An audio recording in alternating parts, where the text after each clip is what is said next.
Hello and welcome back to That Average Show podcast.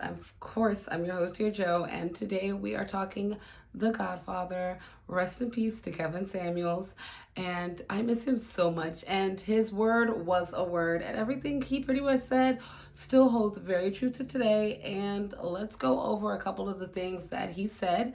First and foremost, we'll start with femininity, and I want to just disclaimer here, a lot of the things that I'm even saying, it's all in relation to me specifically. I'm going to try to talk more specifically about myself. So when he said, like, tapping into your femininity, that's something that I really needed to, and still working on making sure I do a lot. I've really realizing a lot more how masculine I come off. Even as much as I try not to, I do have a very masculine energy, and it does throw men off, and seemingly why I've been having a little bit of an issue, because the kind of guy I like, and they don't want that kind of energy, and you bring in energy, it's that confusing. So definitely something I'm having to work on. And my tonality, I talk a lot, and sometimes I get very passionate about topics and things, so then I could just go off on this tangent, and then it sometimes comes off like I'm screaming. And I'm learning and having to work very much on having to just like tame it back. And I, in the back of my head, just say, just shut up. Just shut up. Just stop talking. Just stop talking. You don't have to, like, you don't have to talk. I don't forget a day I went, he was like, we're not going to talk about that. But anyways, just stop talking. It's sometimes that aura of mystery is just better, because the more you talk, it's just like, okay, we know Blabbermouth over there got something to say. And that was I.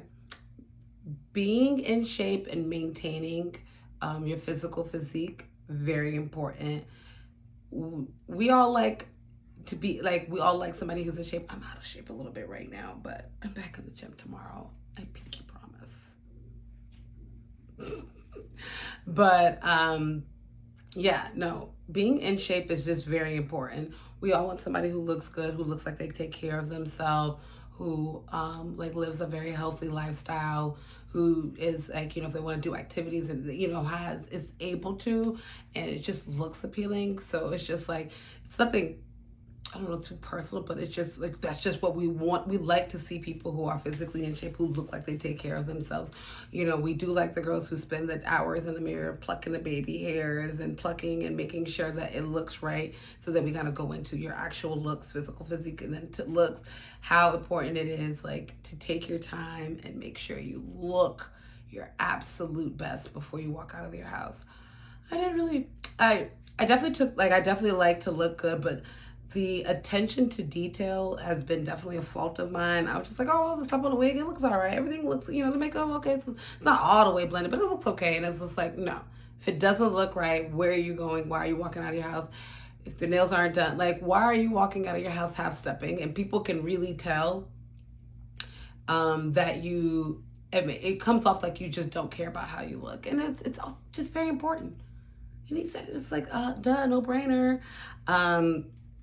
So, like, maintaining your physical physique, your looks, your tonality, truly investing in yourself and the energy and everything that you exude, men can really pick up on it. And that's all he was just trying to tell us, like, the things, like, you're just trying to put us up on game on men. And I'm trying to still, like, even look back now and I'm trying to understand where all the hate came from. He was just giving his male perspective on the things we'd want to improve if we wanted to obtain the kind of partner that we are all looking for. And it's like, he was just giving us a bunch of pointers and tips. And if we, taken to those tips and pointers, we'd be in a little better position, i.e. me, if I had just listened a little bit more.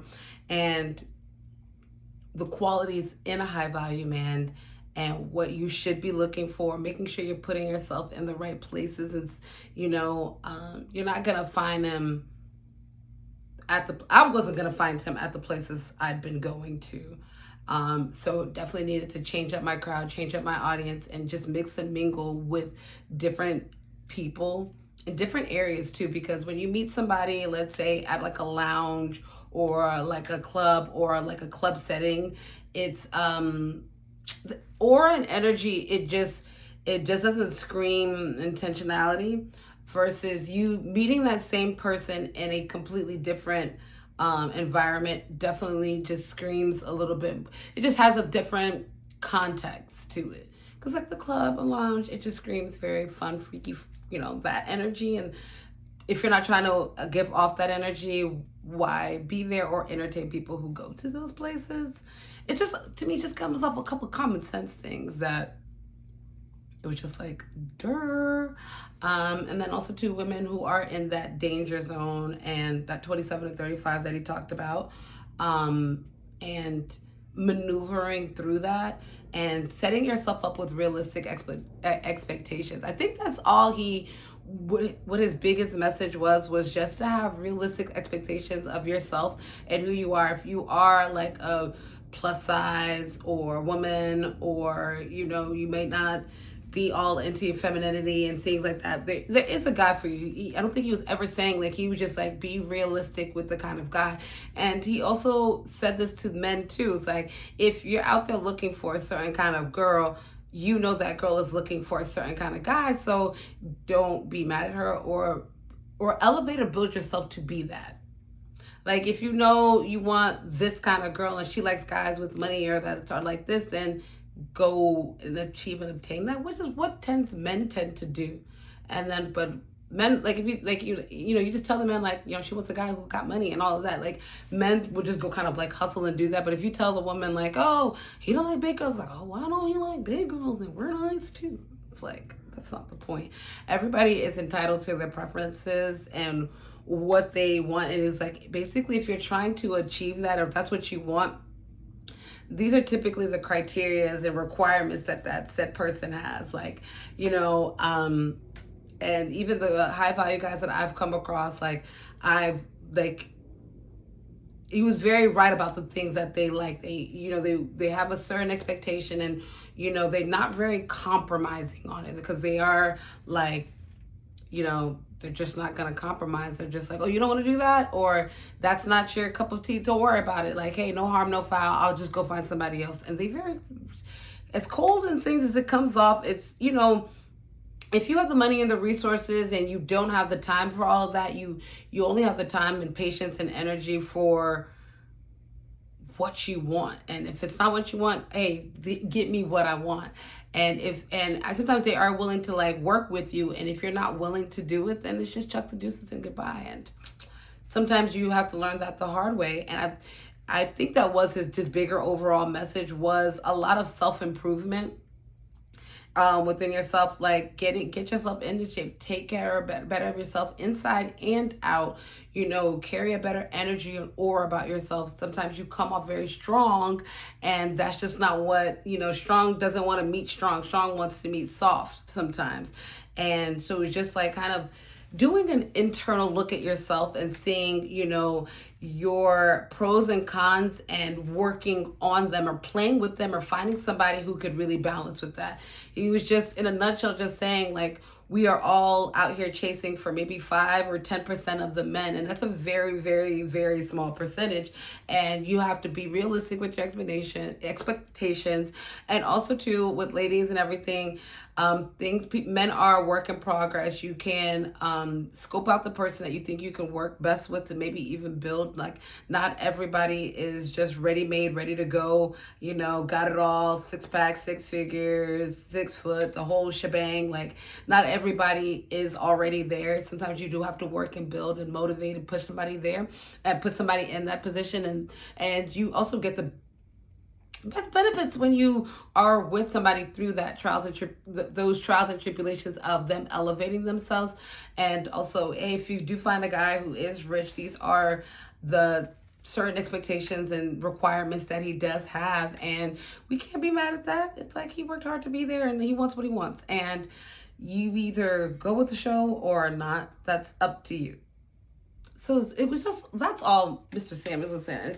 Godfather was trying to say, and I just kind of look back and I'm just reflecting on it a couple years later, and just gonna go back and really take his advice this time, because if you saw in the last episode, we talked about rebranding and doing a 360 change, and how I'm really gonna truly implement all of the tips that he kind of gave, and just good advice, and how I could, and we'll do another one in a year or two, and another flashback video on what he said, and what, as I'm now actually trying to implement it, and also speak on it to let other people and other women and men and everybody just kind of be just a little bit more aware of this message, and everything that the Godfather did say will not go into vain, because he came and gave us so many gems, and he was gone way too soon.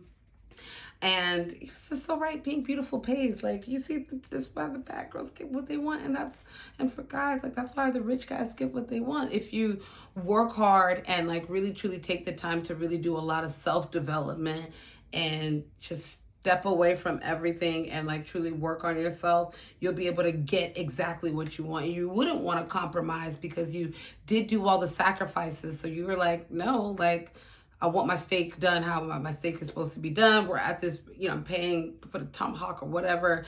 Like, I'm paying for this. So I worked really hard for my money and everything. So I deserve what I deserve.